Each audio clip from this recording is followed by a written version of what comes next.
At the base of your spine for sourcing and urgings, you receive the Moon card. This can be about basic instincts and secrets, hidden dangers, but I'm kind of feeling like it's about things aren't what they appear to be. Somewhere maybe your mind's playing tricks on you and your judgment is a little off, or you have some irrational thoughts in the back of your mind. And also some type of manipulation is maybe going on for you to others or others to you. But you're seeking some kind of truth that the Moon card is hiding. And Buddha said there's only three things that can't be hidden: is the sun, the moon, and the truth. The clarification card is the Three of Swords. I call this the heartbreak card, but it doesn't necessarily have to be the failure of a romance. There's a lot of different ways the heart can ache, but it has something to do with the severing of ties of some sort. Somebody that was in your life, or something that was in your life that always had been a mainstay is now gone. And this also has something to do with a hidden truth that the moon hasn't exposed to you right now, because things are not what they appear to be. Now, up in the sacrum or pelvic for awakening and arousing is the Three of Wands. This is a card of motion. It's a card of expansion, the card of putting ideas into reality, and the wheels are turning. So whatever happened in the past, the type of grief that you've gone through for denial and anger to depression, is not affecting your spiritual or personal growth. And you are succeeding, because the clarification card is the Four of Wands. It's typically a like-minded group that did something together and accomplished and succeeded, but this could also just be your support group of people that helped you in an endeavor. And now it's time to celebrate success. Up in the solar plexus for sensing and feeling, receive the Justice card. Yeah, this can be about legal matters and presiding over legal things, but I'm having the feeling that something's been out of balance and now it's going back into balance. And there's going to be some accountability for people's behavior. And the clarification card is the Lover's card. And might sound funny, but the key to the Lover's card is making good decisions and not getting caught in traps of vices versus virtue. And somewhere in the middle of this Lover's card has changed things, that perhaps it's bouncing off the Heartbreak card, but now you're seeing things in a different light. Now, in the heart of the matter is a new beginning. It's the Ace of Swords, but the Ace of Swords can be quite fickle in many different ways because it has a sharp edge to it. And I'm kind of sensing that there might be a little bit of revenge involved in this, and you don't want to go there. You want to find your higher self. You don't want to do malice instead of kindness. And so for the clarification card here, it wants you to go on a personal self-discovery, because you have the Fool. It's time to go through the gauntlet of things and objectively look at things that you've been subjectively looking at. And that might have to do with things aren't what they appear to be with the Moon card. Down in the throat for communicating and teaching, you see the Five of Wands. It's the card of conflict. There might be even conflict within yourself. And there's some kind of inner struggles going on, that you're seeking peace within yourself and the outer world. And there's another 5 card, the clarification card, the Hierophant. The Hierophant's about right and wrong and good and bad. But here it's about seeking a truth, and I think this is connected to the Moon card. Because when you see the presence of the Hierophant, it usually is that somebody is seeking some kind of truth.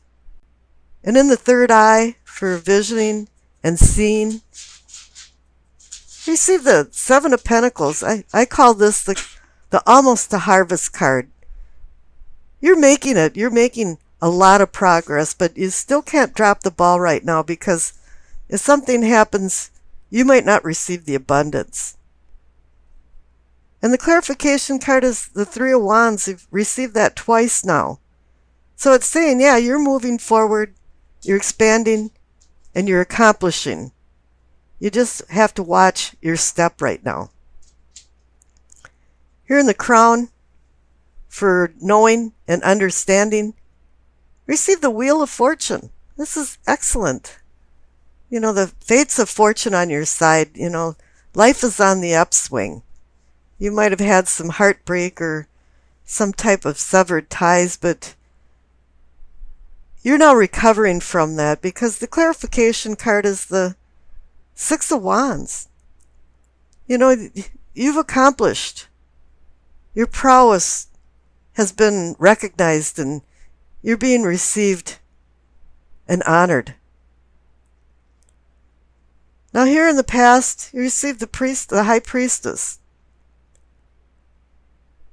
And I think this has a lot to do with the Moon card, is that there is some type of intuition that's been telling you that you have to start listening to the cosmos, higher messages.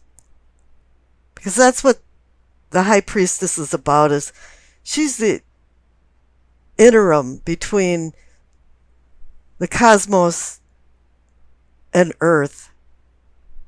She's the translator. And when you see the Moon card and the High Priestess together, it's really time for you to start recognizing your dreams and trying to interpret them. I would suggest even writing down a dream right after you wake up to make sure you remember the details of it, because there is some kind of messages coming through to you. Now in the future, receive the Two of Swords. Two to me means decisions. And now you have some decisions to make. Maybe you've made some, maybe you have accepted what has happened to you in the past. And it appears that the conflicts are over and that you're making progress and you're moving forward and you're succeeding. And let's see, the messages from the angel card is Bridget. Caution is warranted. Look deeper into the situation before proceeding further. And I think that's what the Two of Swords is telling you too, is that you have to make sure you're making wise decisions. She's got her two arms over her heart chakra. And I think you should look into the situations deeper before you go forward, because you have been hurt. But you do have some new beginnings. But you have to use the Ace of Swords very carefully. Make sure that you're not using it to cut and hurt for some kind of revenge, but using it to your benefit and cutting through the crap and getting to the bottom of things and finding the truth. The card on the top left for what you know is the Eight of Wands. It's like a incoming missile. In a good way, though, because Eight of Wands is about sudden change. Sometimes even messages.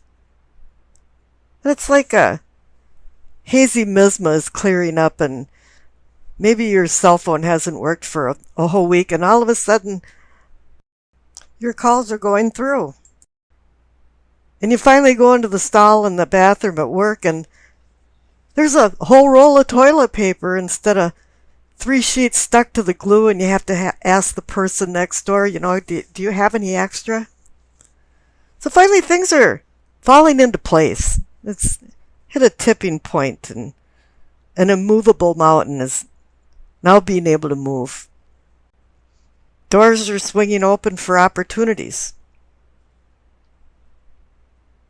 This card can also indicate travel, but I'm not really feeling that. Maybe it's a mind journey. And you're working some things out in your mind or something, but it seems like mysteries are no longer confusing to you anymore. It's all falling into place. Even though this card is about sudden change, I'd recommend not to rush into anything. Take some time and think it over. Now, you can't get a better clarification card. It's the Nine of Cups. Luck is on your side. It's like a wild card, and a lot of times it's just a one-time wish.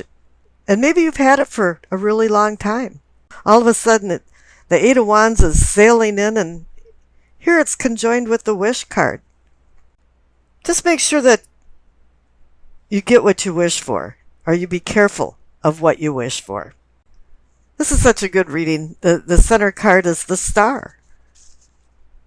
It's a beacon bringing you safely into a harbor. It's a connection to the cosmos.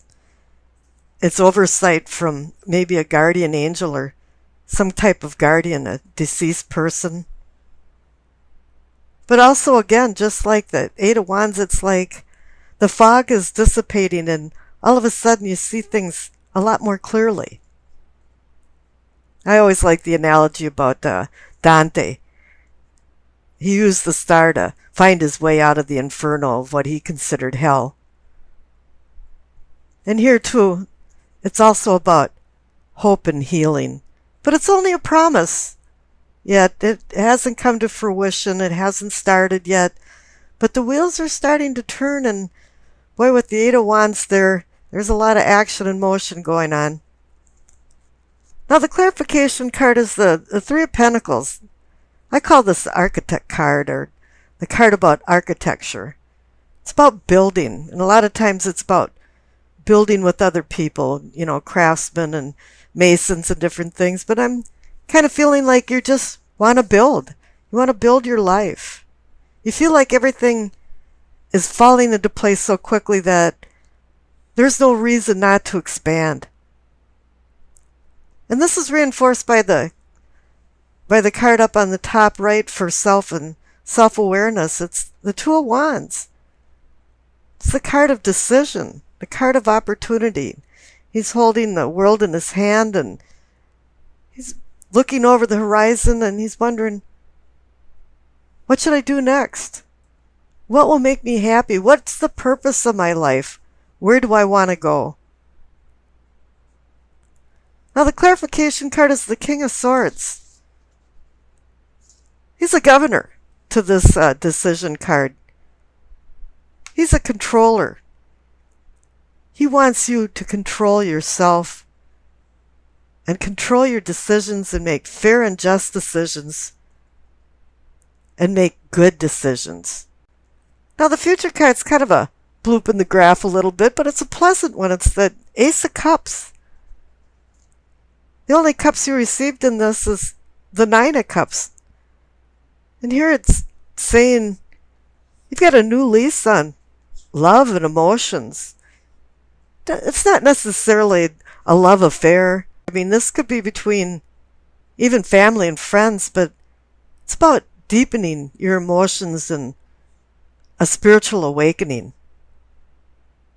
Using these emotions to your benefit. The King of Swords next door, he doesn't use emotions when making decisions. He uses pure logic. But then again, we live in an imperfect world, and we all need love. We all need to listen to our hearts and follow our hearts at times, and perhaps that's what it's saying to you.